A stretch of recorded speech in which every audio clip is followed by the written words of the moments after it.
juda chiroyli ishlangan kino. Qo'rqasan hattoki. Kechirasiz, men o'zimni sizlarga tanishtirmoqman. Men metafizika tahlil rahbariman.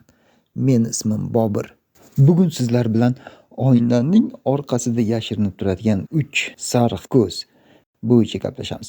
Bu 321-ish bo'ladi. Qo'rqinchli va juda ham hayratli voqea.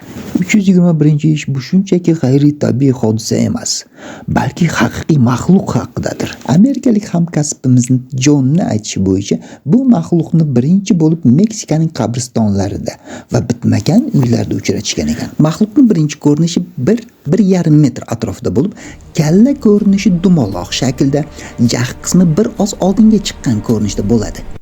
Rasmda ko'rsatilgandek, tabiatning evolyutsiya jarayonini qarang. Vaqt o'tishi bilan bosh qo'zqorin shaklida kattalashib, 3 ta ko'zi sariq rangda yonib turadi. Qo'rqinchli ko'rinishda.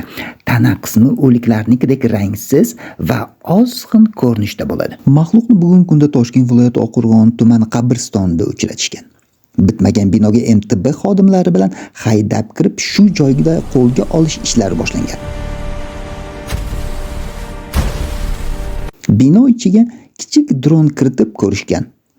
Drondan signal bo'lmagandan so'ng birinchi qo'lga olish bo'limini uy ichiga kiritishdi.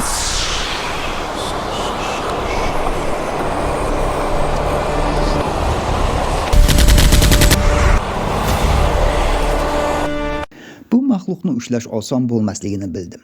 Shu sababli ajina va jinlar uchun yasalgan tayyor qafasni olib keldim-da, o'sha qafasga yolg'on yo'l bilan aldab olib kirdim. Hozirda laboratoriya tahlil natijalari o'tkazilmoqda.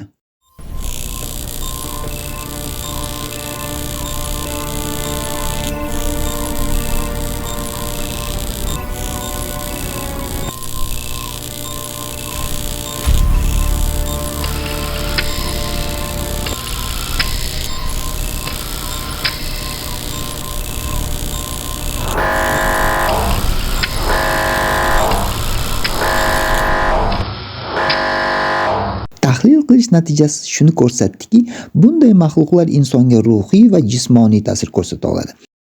Tahlil qilish natijasida 3 ta inson halok bo'ldi va 4 tasi jinnixonaga yotqizildi.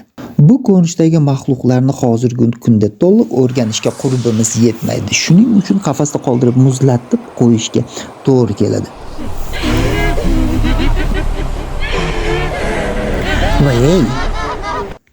Agar qayerdadir maxluqni ko'rgan bo'lsangiz, albatta bizga qo'ng'iroq qiling. Biz albatta yetib boramiz. 0189 raqamiga.